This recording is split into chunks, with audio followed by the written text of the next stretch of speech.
Hello, everybody, and welcome to this incredible interview with Ken Honda. I am so happy to have him back. For those who may have seen the first one we interviewed about a year ago, probably over a year at this point, on his last book, Happy Money. So I'm going to read a little bit about him and his bio, and we're going to get right into this wonderful interview. So in his international bestseller, Happy Money, Ken Honda showed us how we can create a life of abundance by changing our relationship with money. His new novel is True Wealth: 9 Lessons from a Grandfather on Happiness and Abundance. Ken Honda is a Japanese bestselling author whose books have sold over 8 million copies internationally since 2001. His first English book, Happy Money: The Japanese Art of Making Peace with Your Money, is an international bestseller. His new novel, True Wealth, as I said, from 9 Lessons from Grandfather on Happiness and Abundance, that is from May 14th, 2024 from Hay House. So Ken Honda, welcome to Finding Your Voice. I'm so happy to have you back again and sharing our voices together again. So welcome, welcome. you. Thank you, Renee, for inviting me back. That means you didn't hate me, for that last interview. Far from it. I loved our last interview. I loved you. And what I loved most is speaking about this kind of taboo topic that people shy away from. You're like, no, we're going to talk about it and we're going to put it out there because why are people, have that scarcity mindset? Where does it come from? And these books that you're writing, these people that you're helping, like around the world, this work that you've chosen to do, what made you start this path? I started very young. My father was a successful tax accountant, so he started teaching me about money and business. So by the age 10, I could teach, adults about entrepreneurship. And then by the age 20, I started my business. And the age 29, I could retire for my baby girl for 4 years. Mm, So I had a very early start. you did. Definitely an early start. That's interesting. So at such a young age, what was your perception of money? What did you, growing up? And again, we're in different cultures here. You're in, Japan, I'm in the US. How were you raised around that thought of money, what it meant? So uh, money is also taboo in Japan. But Mm, my father, being a tax accountant, he's very open to money. So he started teaching me about money when I was 6 or 7. He used to take me to the nearest shopping mall and ask me which one is making most money. And also he taught me about ROI, return on investment, and also how to hire, how to fire, all the details of the businesses. So at the same time, he taught me that money can be evil, money can be mm, an angel, and both sides will come out according to who you are. If you're a mm. nice person, angelic side will come out. If you're a devilish person, if you're scared, the bad side will come out, like ferocious dogs. So, Wow. he said you have to have financial intelligence, and then at the same time, you have to have a nice heart. I absolutely agree.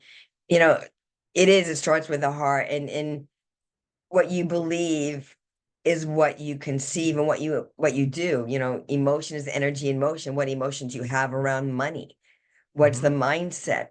Why are you thinking that? And often we don't know. And it's interesting you said the perception and conception of money is very similar in Japan as the US. Mhm. And I actually didn't know that. I didn't know, it's different in different cultures and different places around the world. But it's really an energy. Money is an energy. And what energy are we placing around it? What is our thought? Like, oh my gosh, where's the next paycheck going to come from? Where's the next thing? Then the more we focus on, oh my gosh, then we put that energy on it that it is bad or it is scarce and is very difficult to come by and I have to work hard for it and all these things. And once we do that, it kind of sets the tone of how we relate to it. So Yes. yeah, what inspired you to write True Wealth after the Happy Money? Was there so many people were coming to you asking for more or Yeah. Yeah. So actually, I have written more than 100 books in yes, I Japanese. know. So this is the book I wrote about 6, 7 years ago. I just wanted to put all the learnings I had with my mentors into one book, and that has to be fictional. So I put it in letters that grandfather leaves for his grandson. And one day, this boy receives a package from his grandfather's lawyer.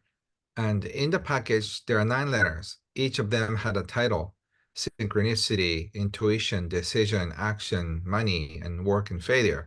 So, and there is an instruction from his grandfather. He said, "I'm sorry, you're not going to get a penny from me. I donated everything to charity." But instead, I left 9 letters in the package. So, open each letter when you think the time has come. So, this boy opens up the letter when he feels like this is the right timing. And one by one, he opens, something happens, and he gets guided by synchronicity, and he goes around the world. That is a story. That sounds like a movie. Yes, I'm yes. not And even kidding. yes, and Uh, then he learns something so important from his grandfather through the letter and through the teachings of his old buddies. He had 3 best friends, and they're scattered in the world. So this boy goes find his lost friend, and he asked his grandfather's best friends about his grandfather. He didn't know. So it's just about the discovery of your family lineage, and also about your father, about your grandfather, and about becoming a man in the world. that's incredible. As I said, it's our thought. I'm about the voice and finding your voice. And it's what voice do we give money? Mhm. What voice are we putting upon that? As I'm thinking about the book and the work that you do around the world, I'm also thinking about how you guide people when they talk to you. Do a lot of people come to you like, what do I do? How do I earn it? There's Mhm. yes, get a job, but what is it that you guide people and how do you best guide them around this thought about money and why they have these money mindsets? Is it something Mhm. that's inherent or is it something that's, like that learned behavior? Yeah, sometimes, I wonder where we get it from. We mostly get it from our parents, but one time I was at the conference table uh, to support the family to file inheritance taxes. The father passed away, so the mother and 3 kids were left. And then I was there at the table. And then the first son is like a Wall Street type of person. And the second person is a, a girl, the daughter, who dressed like a very casual Gap, type of dress, no jewelry. And the third one is a completely hippie. And even though the family was wealthy, I didn't get it. I mean, these 3 kids are born and brought up in the same household, same father, same mother, same roof, same house, but they're so different. And I realized that it's our personality. I don't know, Renee, if you have a brother or sister, do you? I have two brothers. Yeah, aren't they a little different from you or your lifestyle? Oh, yes. Yeah, and I'm not judging anybody for being who they are, but some of them are kind of greedy, some of them are stingy, some of them are careless, some of them are too careful. So we all brought up in a different way, not by our parents, but like who we are also come out as well. And also, this money archetype changes too in your 20s and 30s and 40s and 50s. So it's so fascinating to see what kind of money personality they are. You can check it on my website for free. And also, you need to learn something. If you're a spender, you have to stop spending. And if you are a hoarder, you have to start spending. If you're a gambler, you have to stop it. And if you're a money maker, you have to learn the joy of spending money. So there's a different prescription to different types. What? That's I'm like getting choked up on that. That is really incredible. And my brothers are not stingy, they're very good. But you're right, we are all different. And I don't know, it could be masculine, feminine, although there's masculine and feminine energy within each of the sexes. Um, but they are definitely different. And we grew up in the same house, so we all live in different places now. But it's very, very interesting that you say that. Yeah, you can talk to a brother or a sister, or they're going to have a different uh, perception of what their childhood was like. It may be completely different than what was there, but it's their reality of how things were. And it is, I think, influenced to your point, Ken, of our parents, but we also evolve on our own. You can only blame your parents for so many things, and then you got to start taking responsibility. And that's part of responsibility is money. And, how are you perceiving it? And is it somebody else's energy that you are taking on of what that looks like, or is it your own of what it is? And sometimes it gets kind of blurred, that line of, is that my mother or father's energy or my grandparents from their time about that? And I took that on because I grew up in that household? Or is it really my own perception of what money is or is not? So I love that you touched on that. So when people come to you, and I'm sure you have a lot of different people because you help people all over the world, what is the biggest I guess question they have, or their biggest pain point around it? That what is it? I'm thinking something in my head, but I'll let you speak. Yeah, thank you for asking, Renee. What's interesting is that if you're wealthy, you carry some kind of guilt for being Mm, wealthy. And if you're having financial challenges, you have lots of shame around it. And so some people are numb about money. So money pulls out the worst and the best emotions that you have. So you could be so violent, you could be so angry, you could be so upset, and you could be so desperate. And you mm. could be so loving, you could be so joyful, depending on what kind of emotions pull out from you. So this money gives you funny energy, and then you become very different. So we can learn so much from money, and we can heal our money wounds if you have any, and most of us do. So if we can heal our money traumas from our childhood, and then learn that money is safe, money is fun, money can transform your relationship with everything, and then money can be on your side. But for a lot of people, money is a stopper, money is a restriction, money is a weight upon your shoulders if you carry some debt. It's almost like a curse. And so you need to change the meaning and of money in your life. Otherwise, you'll be haunted by this ghost called the money. Great answer. How would you, or what would you tell someone if they say, okay, Ken, that's great, great advice. But what do you tell the person that's in that mindset of, I'm already here. How do I get from that bad space? And this is what, because the more they dwell on it, they're like, but this is reality. What do I do to go there? Okay, you Mhm. start changing your mindset, but then you're like, okay, the bill is still there. It is still due. I still, it's still deducting from the account, and then they're going into a debt. Like, Mhm. how do you advise them? What do you do to switch that, change that money mindset to it's not evil, it's here to help you, and start changing your own perception of it. So you do start going into the positive rather than, oh my gosh, another bill. It's the end of the month, or the rent is due, or got to get food on the table, all of those things that come up. So it's like health. If you're like overweight, there are some reasons. You ate too much. You don't do exercise right.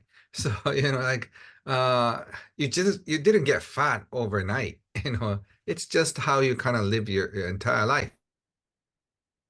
Financially, same thing. So if you're in debt, there are only two problems. You're making too little or you're spending too much. So you need to increase your income, decrease your spending. So every month you have this money left. But we tend to overspend our money when you're stressful. So Mm, you have to relieve the stress around money and also stress in our life.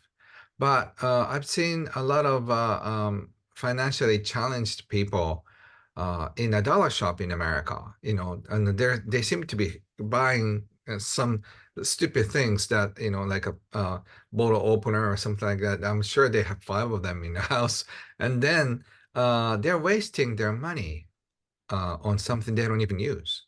So you have to really uh, put your money life in order. It's the same thing with food. Some people abuse it, and if you just overeat, you have to really find out what's wrong with you. And also the same thing, some people who are overweight in terms of finance, they don't need to mm. have that much money. They can just kind of like let it go. Just give it to somebody else so they get thinner and they're more fit. It's like financially fit. Yeah. That's what it is. It's really being, and that's a great analogy. Can I love that? Because you people overeat, they overspend. It's like there's a deeper thing going on that they're trying to push down, and then in some way, and I say push it down because you're repressing an emotion that's inside of you. Either you're overspending because you're scared, and that doesn't make it better, it makes it worse. Just like if you overeat or starve yourself, it goes and pick your drug of choice of whichever way you go, but it's another indication of something more serious going on. And you're right, it needs to be addressed. And many times we don't address it because it's easier to shove it under the rug. The thing is, it may be easier to shove it under the rug, but those things keep popping up until they get addressed. And not only do they pop up, it can be worse because it was never addressed when it was the little thing and now it became the big thing. So you are just a light into this world and what you do in addressing this, as is an often taboo subject. And are there some tips and tools that you could give our listeners that they could start on that journey of, like I talking about with me and finding your voice, but what tips and tools can you give people that are like, that's great for him. He's got all these books, he's got all this money now, and easy for him to sit there and say that. But what about me? What do I do? Like they're, watching this and you want to, if you can speak to those people and say maybe some tips and tools that they could take away and say, okay, that's feasible. I could see myself doing that. That's a step, because a little step is a step. And give Mhm. yourself the atta girl or atta boy for it instead of, berating yourself all the time, like, oh, I just did that. What can they do? What's a first good step? So first of all, you have to make up your mind that I need to get financial stuff in order. So it's almost like you're looking at your mirror, and then you have to, weigh, put your body on a scale, and confront how much you weigh. It's the same thing. Like just figure out how much money you have, how much money you owe, and then a lot of people don't want to even face it. So, like, you have to make up your mind. Okay, I'm going to change my life. And then you have to start looking everything. It could bring up a lot of pain because your shame, your guilt, your just embarrassment, your anger at your parents or the government or the company you work for, your clients, or about yourself, probably mostly. So you have to kind of like start this just processing all the emotions. I teach money EQ, money emotional intelligence. So you really want to learn how you put out so much garbage, emotional garbage onto money. So you have to start cleaning up, the money mess. So first of all, you have to figure out how much money is circulating in your life, how much money you make, how much money you spend. No wonder you're in debt because you don't even look at the numbers and you don't want to even touch the bills. You don't want to open the envelopes. You don't want to open the emails. That's why you're in debt. So just wake up and then start just figuring things out. And that would be the first step. And the second step is that you have to figure out what you can do better so you can get paid. So whatever you put out, you receive as a result. Mm. So if you're Mm. complaining about the low pay you get, you should complain about the low output that you do. If your work is a mediocre, and if you don't produce results, if you're in sales, you have to sell 3 times more if you want to receive 3 times more salary. So you have to be more creative. That means that you have to find the right field for you. You have to find the right job for you. You have to find the right occupation, right industry for you. And then you can just there's an expression in Japanese. You swim like a fish. Swim for a fish. It's natural to swim in the ocean, but Right. for us, we are just stuck because we're not in the right place. Mm, I love this interview. What would you advise, or how would you advise someone to get out of this stuck place? I'm here. I want to go there. What do I do? What do you do? What do you do? They're like, I don't know what to do. This is what I'm Yeah. getting. I got to get out of this place. It's terrible. It's not good. It's not comfortable. I don't know what to do next. What do you say? Yeah. Thank you, Renee. You are just channeling, people's heart and mind. You're so incredible. So, Oh, if you're just having that heart, like yucky feeling, like I don't want to be here, just find out other people, whoever were in the same similar situation that you're in, and then they got out, and now they're financially comfortable. They're financially wealthy. How did they come out? So just read the stories, just talk with them, and just figure out how they did it. It's not just you don't know how, it's the intention. Just think about it. You're 100 pound overweight and just sit down on the couch and just eating potato chips and just I wonder why I'm so fat. And just you got to figure out the stories how you're just weighed so much, but you just I don't know how they did it, but they either exercise or eat less, or there are so many different ways to lose weight. The same thing with finances. There are so many ways. So just figure out how you want to get out of debt, how you want to get out of this financial misery. And then you really have to make up your mind that in 5 years, 5 years from now, I'll be financially free, or 5 years from now, I'll be financially debt free. Whatever, oh, you just want to punch in the destination on life navigation system. what? I love that. There's a GPS and there's an LNS, Life Navigation System. Yeah. But you do need to surround yourself. I say that a lot in the work that I do. And I say like-hearted people because, I come from the heart space, and to serve and to give and to share, but not at your own expense. No pun intended with the expense. But it could sometimes it is at your own expense, but you don't want it to be. You want to make sure you get paid for what you're doing. And Mhm. sometimes when you're in that hard space, like, oh, I'll just do this, I'll just do that. Then you're like, ah, well, you got to give yourself that value and worth of what you deserve for sure. And you do deserve to be paid for what you do. Um, along those lines, it's very interesting. We talk about the fitness piece of it, and it's a muscle, and you need to work that muscle and continue to surround yourself with those like-hearted people. Something I want to say about that: we don't always know where those successful people came from. We see on social media, and it's a good place and a bad place. I'm going to say, I don't want to label things, but I just did, because good place to see what's possible. Bad place if you're already feeling bad about yourself in a negative space, and you see, oh, look at him, look at her, look at it. And then it's like, oh, I'll never be that. I'll never do that. And you keep scrolling. It's like, it's reinforcing that I can never attain that level of success. Well, I'm going to ask you, these listeners watching and listening, to really tune into your own narrative, because not that you can never, if they can do it, so can I, because you don't know where they came from. I know I just said that, I'm repeating it for a reason. There are people that I know who are very, very successful, very wealthy.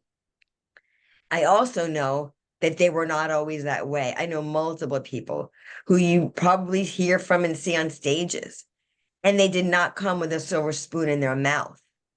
we see them that way right now on social media, that they're very successful, they're doing all these great things, life is grand. But I also know when things were not good for them and they didn't know where they were going to even where they were going to sleep because it was so bad. So don't just feel that what you're watching is, I can't do that. You can do it. And you don't know the real, you see the REE life, the REEL in life that they post, but you don't really know the REAL of reality of what was or what is. So Mm. don't make up those stories in your mind of what you think is a story. It could be a story you made up and get reality. I would highly recommend following Ken Honda. I would highly recommend getting his book, Happy Money and Now True Wealth. Um, he's going to be answering questions in our group. If you have questions, please post them in the group, in the Finding Your Voice group. If you have questions, and we post this, and I may put this on YouTube as well. So please put questions up there. And I want to hear from you. I want to hear your voices because this is something, as I said earlier, that is not an easy topic of conversation, but we need to talk about it. And I always say what comes up comes out. When you can release those thoughts in your mind, we can express them, whether it's the power of the word and the written word in your books can, or through our voices, we release it in many ways. So any final tips that you would like to share with our audience about what you're doing or how they can reach you? I would love you to share whatever you would like to. Thank you. So I just want to say money can be fun. We don't know Yes. how fun it could be. So I want you to be curious about your future. It could be depressing. It could be so much stressful because of the prices rising up and well, salary is not going as high as all the expenses. So you feel like you're drowning in the bills. But at the same time, I want you to be curious about your great future. What would it look like, and how do you want to get there? So the curiosity really opens new doors for you. So I want to be curious about my future, and also I want you to be curious about your great future. What happens next, and then next and next, like these synchronistic events could lead you to something so wonderful. So in my book, True Wealth, the first letter is synchronicities. So please pay attention to synchronicities around you. So when you hear something twice, just pay attention. When you hear something three times, go for it. So enjoy life. And you can find all the information at kenhonda.com, KenHonda as a car, kenhonda.com. You can find all the information. You can do a little quiz about how to figure out your money personality type for free. All the fun information is in there. So please visit my website. So there's a free money course they could take or a money. Yeah. There are many things for free. Okay. Oh, okay, great. I'll make sure I post that in the comments section in the group that people Thank can you. reach out there. And that's fantastic. Ken, I want to say a grateful and gracious thank you. It's funny you mentioned synchronicities. I do listen to them personally, and I Yes, I'm do sure. sometimes it's twice and sometimes it is three times. And I'm like, okay, and I do it. I what you said, but you've got to pay attention. Don't say, oh, what a coincidence. Someone else said that too. It's like, okay, there's somebody else said that too. Then there's another time you're hearing it. It's not a coincidence. It's someone's trying to get in touch with you to say, listen, the universe or your is talking to you and listen to what it's saying. And really listen and follow Ken's advice. It's great. Again, I'm so grateful to have you join us again this year. I look forward to sharing our voices more often together and seeing what we can do. It's just an honor to have you here every time you come back. So thank you. Thank you. Thank you. Thank you. It's arigato, yes? Thank you so much, Renee. You are such a wonderful light of the world. I know you're so popular because your light is so open up, and after spending a few minutes with you, people feel lighter, happier. So you're the real angel in the world. So thank you for being Thank who you. you are. Oh, Ken, I'm going to take that in. Thank you so much. What an Thank you. honor. And everybody, thank you again for joining us. And we look forward to sharing our voices with you real soon. Take care and God bless. Bye bye. Bye.